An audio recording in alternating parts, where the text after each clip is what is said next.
الحمد لله وكفى وسلام على عباده الذين اصطفى أما بعد فأعوذ بالله من الشيطان الرجيم بسم الله الرحمن الرحيم قل إن صلاتي ونسكي ومحياي ومماتي لله رب العالمين لا شريك له وبذلك أمرت وأنا أول المسلمين صدق الله مولانا العظيم وصدق رسوله النبي الأمي الكريم اللهم صل على سيدنا مولانا محمد وبارك وسلم تسليما كثيرا كثيرا. بزرگوں اور نوجوان دینی بھائیوں، اللہ پاک کے فضل و کرم سے ساری امت مسلمہ سنت ابراہیمی کی ادائیگی سے فارغ ہوئی. تو ایسے وقت میں مجھے اور آپ کو یہ فکر کرنے کی ضرورت ہے کہ سنت ابراہیمی کا سبق کیا صرف جانور ذبح کر لینا تھا یا کوئی اور بھی منشا تھا؟ بزرگوں اور بھائیوں، سنت ابراہیمی کا سبق صرف جانور ذبح کرنا ہوتا تو سال بھر میں سینکڑوں جانور ذبح ہوتے. سنت ابراہیمی کا سبق سب سے بڑا جو ہے وہ یہ ہے کہ اپنی محبوب اور متاع عزیز کو اللہ کے لیے قربان کرنا. آدمی اللہ کی محبت میں اتنا راسخ اور پختہ ہو جائے کہ اگر ایک وقت اللہ کی طرف سے اس کی جان کا بھی مطالبہ ہو تو وہ اس کے لیے حاضر ہو. یہ اصل سنت ابراہیمی کا منشا ہے. اور اس آیت کو غور کرو تو اسی میں یہ ذکر بھی کیا ہے، قل ان صلاتی ونسکی ومحیای ومماتی.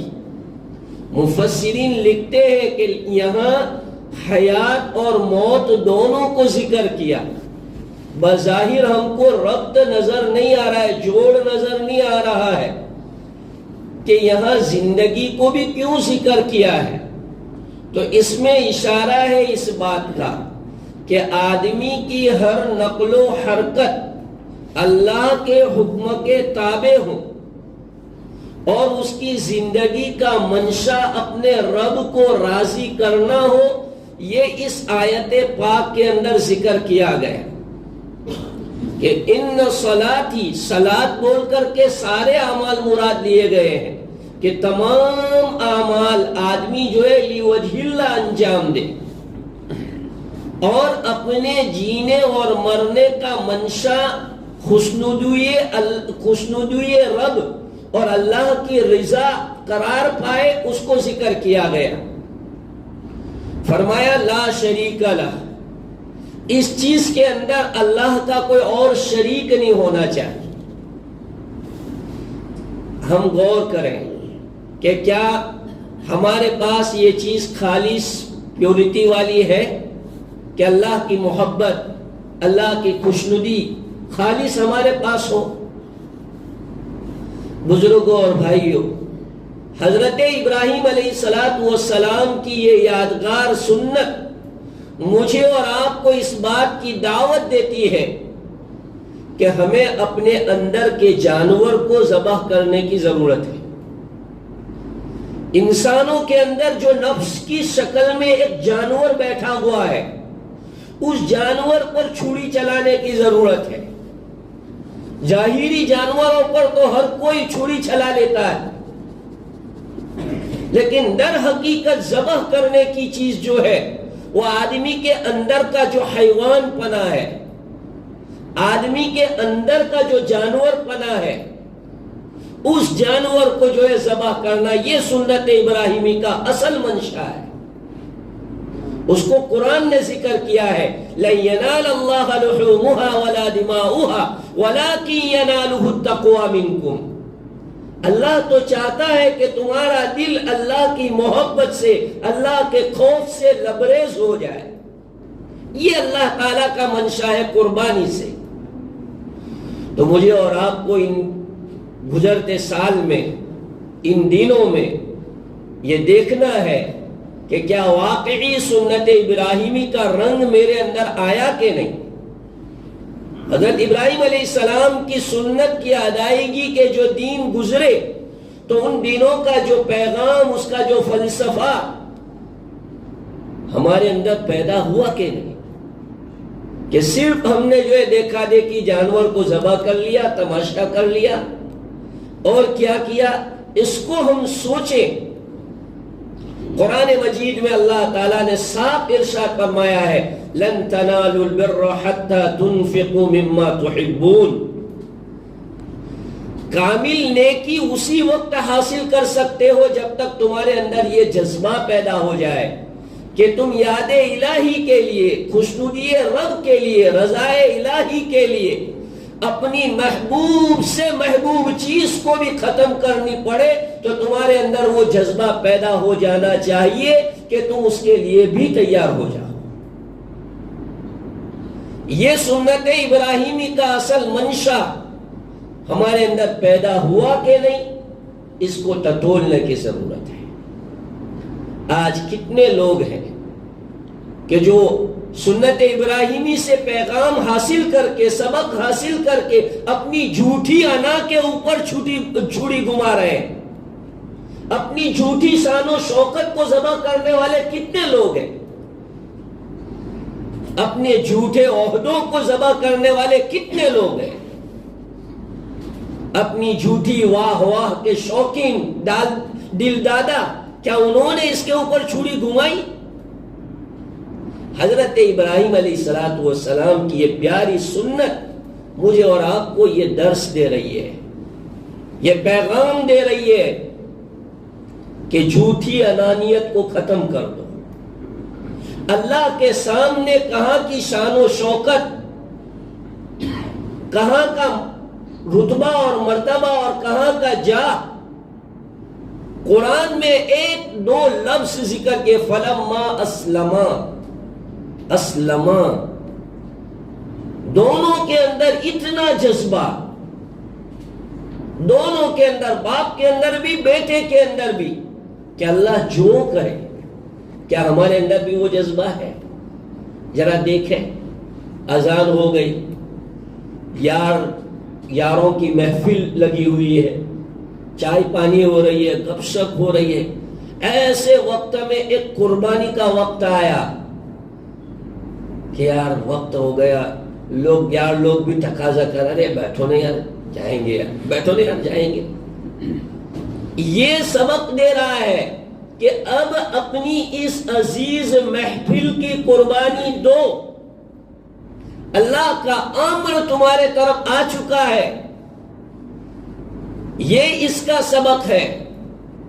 ذرا دیکھو آپ، رمضان جیسی مقدس مہینے کے اندر افطار پارٹی ہوتی ہے، طرح طرح کے کھانے لگے ہوئے ہوتے ہیں، ایک طرف اذان ہو رہی ہے تو لوگ کیا کہتے ہیں، ارے جی ہو گیا یار، یا نماز پڑھ لیں گے یا جماعت کر لیں گے، اس میں کیا ہے، سارے لوگ جمع ہیں، ذرا آرام سے کھا لو نے پیٹ بھر کے، پھر یہاں جماعت کر لیں گے۔ یہ قربانی سکھا رہی ہے کہ ان چیزوں کو قربان کرو، اللہ کا امر پہلا، اللہ کا حکم پہلے ہو، یہ قربانی سکھا رہی ہے مجھے اور آپ۔ آج ہم کتنی اللہ کے حکم کی پرواہ کرتے ہیں، ذرا دیکھو، یعنی میجورٹی ایمان والوں کی ایسی ہے کہ جو اللہ کے امر کی پرواہ نہیں کرتی ہے۔ اور رسول اکرم صلی اللہ علیہ وسلم نے جو بات فرمائی تھی کہ کہ الدین بدأ غریبا وسیعود غریبا، کہ دین اسلام ایک اجنبی ہونے کی حالت میں شروع ہوا تھا اور اس کا جو ہے اختتام ہوگا وہ بھی ایک اجنبی ہونے کی حالت میں ہوگا۔ آج دیکھ لیجئے کہ کوئی اسلام پر چلنا چاہتا ہے تو لوگ اس کو ایک اجنبی نگاہ سے دیکھتا ہے، جیسے مکہ کے لوگ کہتے تھے کہ آمن الصفا، یہ بن بے وقوفوں جیسی زندگی گزاریں گے ہم۔ آج کوئی آدمی پورے اسلام پر چلنا چاہتا ہے تو آج کی ماڈرن دنیا کے لوگ، ماڈرن تعلیم کے لوگ اس کو بھی بے وقوفی کی نگاہ سے دیکھتے ہیں، ارے جی یار یہ تو بالکل آؤٹ آف ڈیٹ لوگ ہیں، ان کو آؤٹ آف ڈیٹ قرار دیا جاتا ہے۔ جو مکمل اسلام کے اوپر چلنے والا ہو تو لوگ اس کی ہنسی مذاق اڑاتے ہیں کہ ارے یار یہ تو پرانی سوچ کے لوگ ہیں، پرانی سوچ۔ یہ اللہ کے رسول نے کہا تھا سیعود غریبا، کہ اسلام ایسا اجنبی ہو جائے گا۔ یہاں تو الحمدللہ ہمارا ایک ماحول ہے، مسجدوں کے اندر تبلیغ جماعت کی چلت پھرت ہوتی ہے تو اس کے لیے ایک ماحول بنا ہوا ہوتا ہے، لیکن آپ دوسری جگہوں پر جائیں جہاں یہ محنتیں نہیں ہیں، جہاں دینی پروگرامز نہیں ہوتے، تقریروں کے پروگرام نہیں ہوتے اور دوسرے دینی پروگرام نہیں ہوتے ہیں، آپ جہاں ان کے کلچر کو دیکھیں اور پھر کمپیر کریں تو یقیناً اللہ کے رسول کی یہ حدیث سامنے آئے گی کہ سیعود غریبا، آپ کو انوکھے انداز میں دیکھیں گے۔ ہم سفر میں ہوتے ہیں، نماز کی جگہ ہم نماز پڑھنے کے لیے جب کھڑے ہو جاتے ہیں تو چادر بچھاتے ہیں تو سارے لوگ اجنبی نگاہ سے دیکھنے لگتے ہیں کہ ارے کوئی عجوبہ کام کر رہے ہیں، یہ ایسا کیوں ہو رہا ہے؟ یہ اللہ کے رسول صلی اللہ علیہ وسلم نے کہا تھا کہ وَسَيَعُودُ غَرِيبًا، اسلام پر چلنا بالکل اجنبیت ہو جائے گا۔ بزرگوں اور بھائیوں، سنت ابراہیمی مجھے اور آپ کو یہ سکھا رہی ہے کہ اللہ کی محبت کے اندر ہمارے اندر ایثار و قربانی کا جذبہ پیدا ہو اور اللہ کے اوامر کے سامنے اپنے آپ کو پورے طور پر جھکانا، یہ حضرت ابراہیم علیہ السلام کی زندگی کا خلاصہ ہے۔ پورے قرآن مجید میں جہاں جہاں جناب ابراہیم علیہ السلام کی لائف چیپٹر کو بیان کیا گیا ہے تو اس کا مین پوائنٹ آپ کو جو ملے گا وہ یہی کہ حضرت ابراہیم علیہ السلام اللہ کے امر کے سامنے اپنے آپ کو پورے طور پر جھکا دیتے ہیں اور آگے کچھ نہیں، اللہ تیرا حکم خلاص۔ کیا آج میرا اور آپ کا یہ جذبہ ہے؟ مفتی صاحب منع کرے تو مفتیوں تو کیا کرے، آج مفتیوں نے تو کیا کرے، وہ کچھ نہ کرتا ہے، یہ کوئی لاجک ہے؟ یہ کوئی دلیل ہے؟ آج تک آپ کرتے آئے، آپ کو کسی نے بتایا نہیں، اب بتانے والے بتا رہے ہیں کہ بھئی صحیح یہ ہے۔ تو ایمان کا تقاضا یہ ہے کہ اللہ کا حکم مان کر اس چیز کو چھوڑ دینا چاہیے، چاہے اس میں کتنا زیادہ ہمارا نفع ہو۔ یہ ایمان کا تقاضا ہے، یہ قربانی کا سبق ہے۔ کتنے لوگ ہیں جنہیں معلوم ہے کہ سودی کاروبار کرنا حرام ہے، لیکن کیا چھوڑ رہے؟ بہانے ڈھونڈ ڈھونڈ کر کسی نہ کسی طرح سود میں انوالو ہو جاتے ہیں، کوئی نہ کوئی گورنمنٹ کی اسکیم سے فائدہ اٹھاتے ہیں، کوئی نہ کوئی جو ہے بینکوں کی اسکیموں سے فائدہ اٹھاتے ہیں اور کسی نہ کسی انداز کے اندر یہ بیاجو کاروبار کے اندر آدمی چلا جاتا ہے۔ تو ہمارا ایمان تو اتنا بھی نہیں بنا، اتنی بھی سنت ابراہیمی کی جھلک ہمارے اندر نہیں ہے کہ جو پیور حرام ہے، جس کے حرام ہونے میں کوئی شک و شبہ نہیں ہے، ایسی حرام چیز بھی چھوڑنے کے لیے تیار نہیں تو جائز اور محبوب چیز وہ کیسے ہم چھوڑیں گے؟ بزرگوں اور بھائیوں، یہ دین اور یہ سال مجھے اور آپ کو ٹرین کرنے کے لیے آتے ہیں، مجھے اور آپ کو ایمانی اعتبار سے مشق کرائی جاتی ہے کہ ہمارے اندر اتنا جذبہ پیدا ہو جائے کہ اللہ کے امر کے آگے ہماری ساری انانیت کو ہم ختم کر دیں۔ آج ہمارے سماج میں جو فساد ہے وہ انانیت کی فساد ہے۔ انانیت اتنی بڑی ہوئی ہے، 2 ٹکے کا آدمی ہوتا ہے لیکن اس کی انا اتنی ہوتی ہے کہ وہ اپنی انا کے سامنے جھکنے کے لیے تیار۔ 2 ٹکے کا آدمی ہے، کوئی اس کا ویلیو نہیں ہے، لیکن اللہ نے اسے تھوڑا پیسہ دے دیا، کوئی عہدہ دے دیا یا کوئی ایسی چیز دے دی تو وہ اتنا خطرناک اپنے آپ کو سمجھتا ہے۔ تو کیا سنت ابراہیمی کا یہی پیغام تھا؟ قربانی کا یہی فلسفہ تھا؟ قربانی کا فلسفہ کیا ہے؟ ارے اپنی انانیت ختم کرو، اپنے آپ کو ایسا بنا دو کہ اللہ تو اگر میرے گلے پہ چھری بھی گھما دے تو مجھے کوئی آبجیکشن نہیں ہے۔ اتنا جو ہے ہمارے اندر یہ جذبہ پیدا ہونا چاہیے تھا، لیکن انانیت کی حد ہو جا رہی ہے۔ اب دیکھیے کہ ایک باپ بیٹے سے انانیت رکھتا ہے، بھائی بھائی سے انانیت رکھتا ہے، استاد شاگرد سے انانیت رکھتا ہے، بڑا چھوٹے سے انانیت رکھتا ہے۔ کیسی انانیت رکھتا ہے؟ حالانکہ موقع ہوتا ہے کہ بھائی دونوں مل جائے، صلح کر لیں، کوئی ایسی بات کر لیں، لیکن انانیت جھکنے نہیں دیتی۔ حتیٰ کہ جس وائف کے ساتھ لمبی زندگی گزاری، کوئی میٹر ہو گیا، شوہر جھکنے کے لیے تیار نہیں، عورت جھکنے کے لیے تیار نہیں، کوئی دونوں میں سے ایک جھکنے کے لیے تیار نہیں ہو رہے۔ یہ انانیتیں ختم کرنی پڑے گی۔ یہ تکبر کی وجہ سے پیدا ہوتا ہے، اور تکبر ساری برائیوں کی جڑ ہے۔ ام الامراض اس کو عربی میں کہا جاتا ہے۔ ساری بیماریوں کی جڑ، سارے گناہوں کی جڑ تکبر۔ تکبر عزازیل را خارد کر۔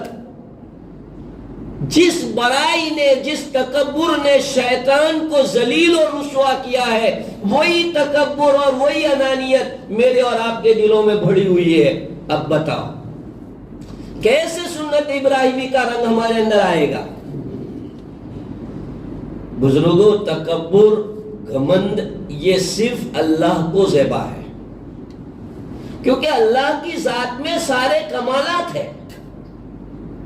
تکبر اس کو زیبا دیتا ہے، اس کو سونپتا ہے جس کے اندر کمال ہو، اور سارے کمال ایک اللہ کی ذات میں ہے، اس کے علاوہ کسی میں کوئی کمال نہیں ہے۔ اس لیے اللہ تعالیٰ نے قرآن میں جگہ جگہ پر اس کو ارشاد کر دیا ہے کہ اللہ تعالیٰ متکبرین کو پسند نہیں کرتے ہیں۔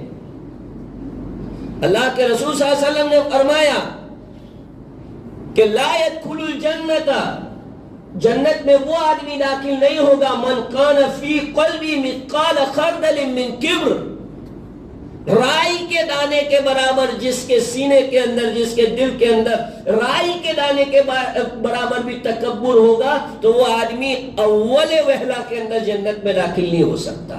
تکبر اول وہلہ میں، صف اولا میں، صف اولا کے ساتھ جنت میں جانے سے معنی بن جاتا ہے۔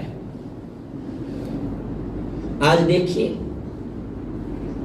میں منع نہیں کرتا، دینی کام کرنے والوں میں انانیت، سماجی کام کرنے والوں میں انانیت، کیسی کیسی انانیت اور کیسے کیسے روپ میں جنم لیتی ہے۔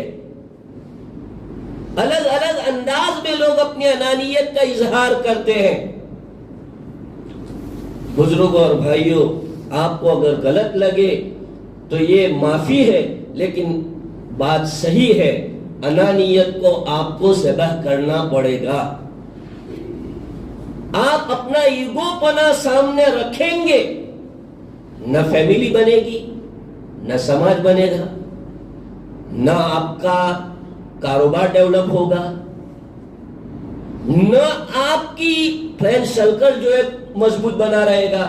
ایگو کی وجہ سے یہ ساری چیزیں ڈسٹرب ہو جائے گی، ساری چیزیں، فیملی ٹوٹ جائے گی، آپ کا بزنس اس پر اثر آ جائے گا۔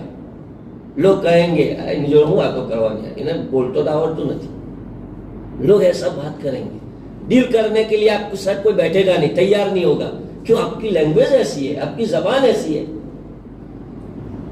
تو اس لیے مجھے اور آپ کو ہمارا ویو صحیح کرنا پڑے گا، انانیت کو ختم کرنا پڑے گا، تواضع اور انکساری کے ساتھ حضرت ابراہیم کے اوصاف کچھ نہ کچھ اپنے اندر پیدا کرنے پڑیں گے.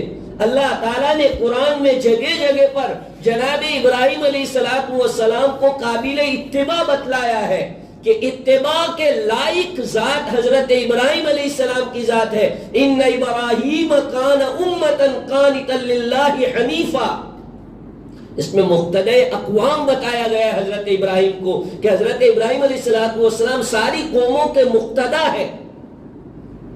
تو حضرت ابراہیم علیہ السلام کی لائف دیکھیں کہ حضرت نے کس طرح سے جو ہے اپنی سماج کے سامنے، اپنی فیملی کے سامنے اپنی انانیت اور اپنی ساری چیزوں کو قربان کر دیا اور تواضع کے ساتھ آپ ان کے سامنے رہے.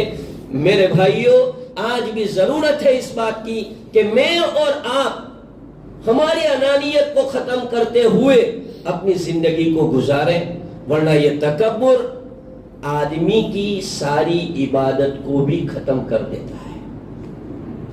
آدمی کی ساری عبادت اس پر پانی پھر جاتا ہے تکبر کی وجہ سے. اور اللہ کو جیسے مال کا تکبر پسند نہیں، ایسے اللہ کو عبادت کا بھی تکبر پسند نہیں ہے. عبادت کا گھمنڈ بھی اللہ کو پسند نہیں ہے. آج دینداری کا گھمنڈ ہوتا ہے بہت سارے لوگوں کو، ظاہر میں بولتے نہیں لیکن ان کے اخلاق بتاتے ہیں، ان کا بیو بتاتا ہے کہ ان کے اندر اپنی دینداری کا گھمنڈ ہے. تو یہ چیزیں میرے بھائیوں قربانی کے ذریعے سے ہمیں سیکھنے کی ہے، اس کو ختم کرنے کا ہے. اندر کا جانور ختم نہیں ہوا تو باہر کے جانور کو ذبح کرنے سے کیا فائدہ ہو گیا؟ ایسے جانور تو لاکھوں کروڑوں کی تعداد میں ذبح ہوتے ہیں. اندر کا جانور پنا جو ختم کرو، جو تنہائی میں ہمیں اللہ تعالیٰ کے حکم کے خلاف ایسا آمادہ کرتا ہے کہ ہم اپنی ہستی کو بھی بھول جاتے ہیں. یہ اندر کا جانور پنا، جیسے ہم غصے میں آ جاتے ہیں، ٹیسٹ میں آ جاتے ہیں، وہ ہمارا جانور بیدار ہو جاتا ہے تو کچھ بھی نہیں دیکھتے، نہ آؤ دیکھتے ہیں، نہ تاؤ دیکھتے ہیں، کوئی ماحول نہیں دیکھتے ہیں. اس وقت ہمارا اندر کا جانور جاگ گیا ہے تو وہ جانور ذبح کرنے کی ضرورت ہے، تو ہی سنت ابراہیمی پر عمل ہوگا. تو آج کی تقریر کا سب سے بڑا مین پوائنٹ کیا کہ سنت ابراہیمی کی سب سے بڑا سبق ہے اپنی انا کو مٹا دو، اپنی انانیت کو ختم کر دو. جھوٹی شان و شوکت، جھوٹی واہ واہ کے جو طالب ہے کہ 10 آدمی میری تعریف کرے، 10 آدمی میرے بارے میں اچھا بولے، لوگ کہے، محلے میں کہے، سوسائٹی میں میرا ایک نام ہو، میرا ایک مقام ہو. یہ جو ہمارے دماغوں میں ہے میرے بھائیوں، یہ چیز ہمیں اللہ کے قریب نہیں ہونے دے گی. قربانی کا مقصد تو تھا اللہ کے قریب ہونا. قربانی کو قربانی اس لیے کہتے ہیں کہ قربانی سے بندہ اللہ کے قریب ہوتا ہے، اور ہم ایسے اخلاق اختیار کر کے اللہ سے دور ہو رہے ہیں، قریب نہیں ہو رہے. اس لیے بھائیوں قربانی کے سبق کو یاد کرو، بار بار قربانی کا سبق دہراؤ، اور اللہ تعالیٰ کے اوامر کی پابندی کرو. اللہ تعالیٰ نے زندگی میں جو اوامر کا مجھے اور آپ کو مکلف بنایا ہے، چاہے ہماری طبیعت کے موافق ہو چاہے طبیعت کے مخالف ہو، دونوں شکلوں کے اندر مجھے اور آپ کو اللہ کے امر پر لبیک کہنا، یہ حضرت ابراہیم علیہ السلام کی صفت.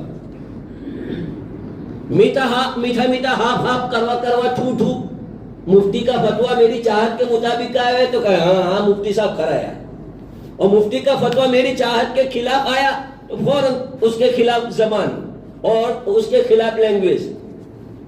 یہ نہیں، اللہ تعالیٰ کے اوامر اور اللہ تعالیٰ کا حکم سامنے آ گیا، چاہے ہمارا کتنا ہی نقصان ہو رہا ہو، ہمیں اللہ تعالیٰ کے حکم کے سامنے اپنے آپ کو جھکا دینا چاہیے. یہ ایمان کی شان ہے، یہ تقوی کی شان ہے. تقوی اسی کو کہتے ہیں کہ آدمی کے دل کے اندر اللہ کا خوف اتنا راسخ ہو جائے کہ ہر وقت وہ اللہ تعالیٰ کی ذات کو سامنے محسوس کر رہا ہو، جس کو شریعت کی اصطلاح میں صفت احسان کہتے ہیں۔ صفت احسان یعنی یہ کہ آدمی اللہ کو سامنے رکھ کے ہر وقت، ہر عمل، ہر قول، ہر فعل کے اندر اللہ کی ذات کو سامنے رکھ کر زندگی گزارے، اس کو احسان کہتے ہیں۔